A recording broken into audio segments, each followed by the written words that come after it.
Ladies and gentlemen, welcome back to Meat City Gaming. JD here with another episode of Pivot Point here in World of Tanks. And today I am in the Tier 7 German medium tank, the Panther, and we are in a Tier 8 standard battle on Fisherman's Bay. So, my voice is still recovering from pneumonia. I've been a little behind on getting some videos out, so thank you guys for being patient, staying with me during this time, but I'm just about recovered. I feel like I can work my way through this video, hopefully without too much of a coughing fit or cracking in my voice. I think I'm just about there, another day or two, and we should be back to full strength, and the videos should start rolling in once again. I've also got some new equipment, capture card, and I'm getting all that set up as well, so the quality, the ease of putting these videos out, and the frequency should all be improving in the near future once I've worked out all the technical bugs and once again got my voice back to 100%.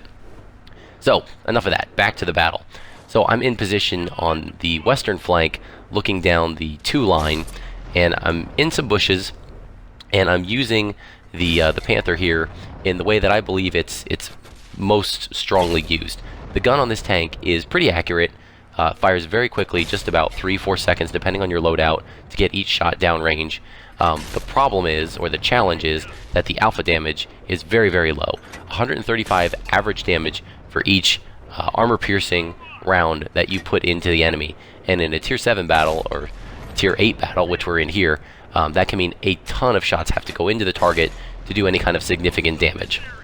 But at the same time, it also means that because you can fire so rapidly and the ammo capacity on the tank is good, you can take a lot of speculative shots. So, if you're here to see a video showcasing accuracy, you're in the wrong place. This video will not have very good accuracy, but it'll have me putting the gun to work, letting it sing, letting it fire. I'm going to take blind shots, I'm going to take leading shots, I'm going to take any shot that I can to get potential damage downrange, and at the end of the day, you know, half of or a little more of these shots are going to go in. We're going to rack up some good damage, and I think that's the way you use this tank. Don't be afraid to let a shot rip. If you have a sketchy shot, take the shot. If it goes in, great. If not, you're reloaded real quick and you've got your next shot.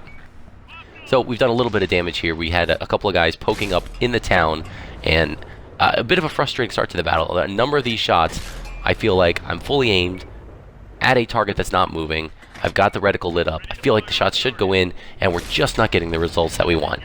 But we have put in a good almost half dozen shots now. We're putting out some damage, and we're trying to control this flank, and we're doing some great bush work here. I cannot see through this bush, which means its camo rating isn't affected when I shoot. If I'm up close enough to the bush where I can see through it, where it turns transparent, and then I fire, the camo rating of the bush is negated when I take the shot, and that will allow me to be seen by the enemies. But because we're staying farther behind the bush, letting our allies spot for us, we can continue to fire, and we won't really get spotted. So here we do get spotted there. I creeped up a little bit farther. I took a speculative shot, but again, we're just backing off. You don't want to trade damage in this tank because your alpha is so low. Me taking a hit from any other tank pretty much for one hit in return is going to be a bad trade. And I gotta say, I did warn you, the accuracy in this game is not going to be great, but my performance against that Hellcat was pretty abysmal. I had a good chance to lead him. I had a good chance as he was driving directly away from me to put one into his rear, and I got no damage out of that from the 2-3 shots that I took at him. So that one was bad, and I'll even cop to that one. I should have put a couple of those shots in. But now we've got some opportunities here on the M4. He's driving towards us, and so we have a couple of shots in. Now the front plate on this tank is pretty good, but as long as I'm not bouncing, I'm going to stick with the AP. The penetration, I do have the top package on the Panther unlocked, and the penetration is really good. So we were able to go through, put a couple shots in, and we took our first damaging shot in return, and it was only for about 100 damage. So we're still in pretty good shape. But even though we've put in 11 damaging shots, we've probably done our tank's health and damage. We've had a decent game so far. We're still down. Scores are 8-10. We're 2 behind. And as I look at the mini-map, I realize we're going to be in a little bit more trouble here pretty soon, because one of our tanks is isolated down in the town all by himself. And he's surrounded, and pretty soon he's going to be eliminated. But while we can, we're still going to do some work up here. There's an M6. That's a Tier 6 American heavy tank. And we're able to put a couple shots through his front plate. And then once again, we're backing off, looking for opportunities. Now, I know there's an IS.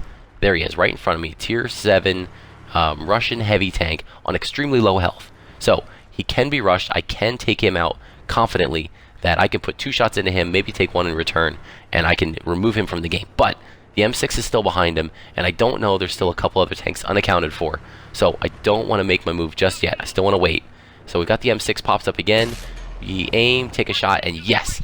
That goes in and removes him, which now means there's only 4 tanks left. The IS is 1. It looks like there's 2, maybe 3 on the minimap in the town surrounding my ally.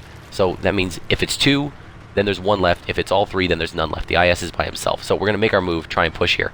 Now, I tell the Panther 88 on my team, the friendly Panther there, hold on, follow me, let me take the hit. Don't go in there and blow your tank. We're down 2. We need everybody in the game.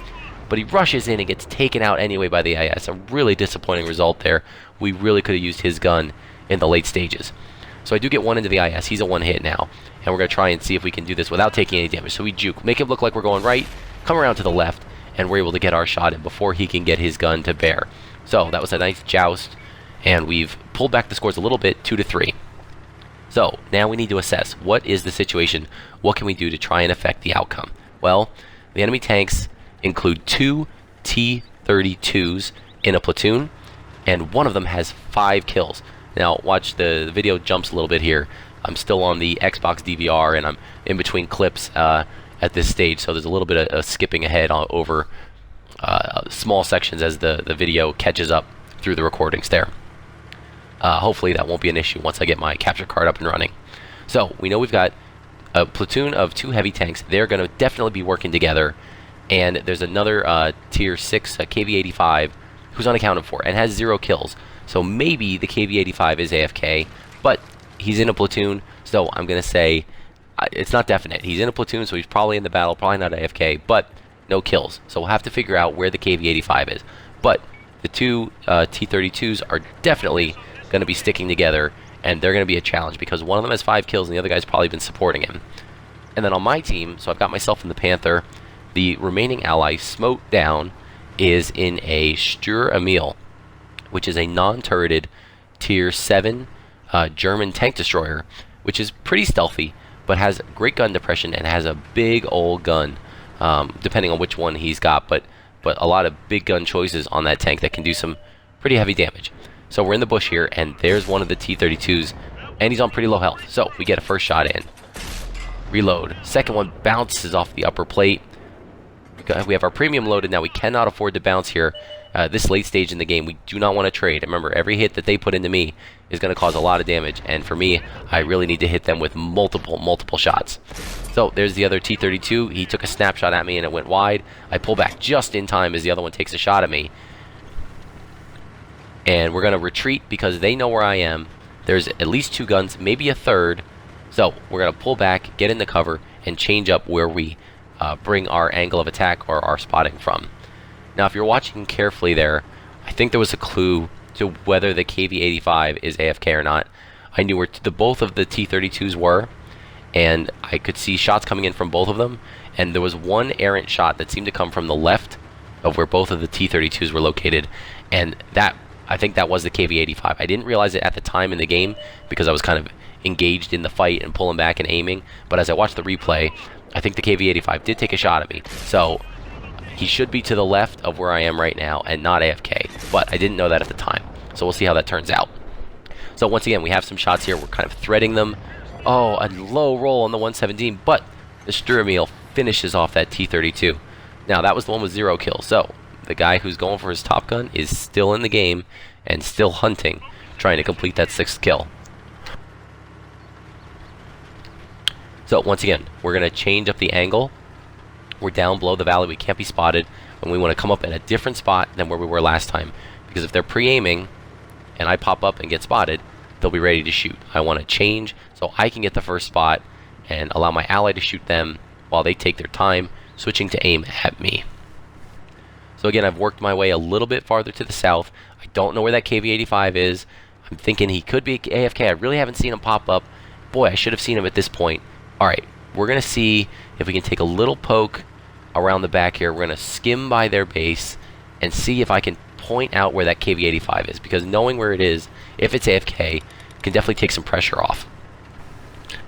So at the same time, I don't want to get too far from my ally we work well as a team, and because he doesn't have a turret, I don't want him to get pincered or strafed or anything else where he could be in a difficult situation. So I'm probably a little bit too far from him, but I'm just trying to find that KV-85 so we know we have a complete picture of the situation that we're facing.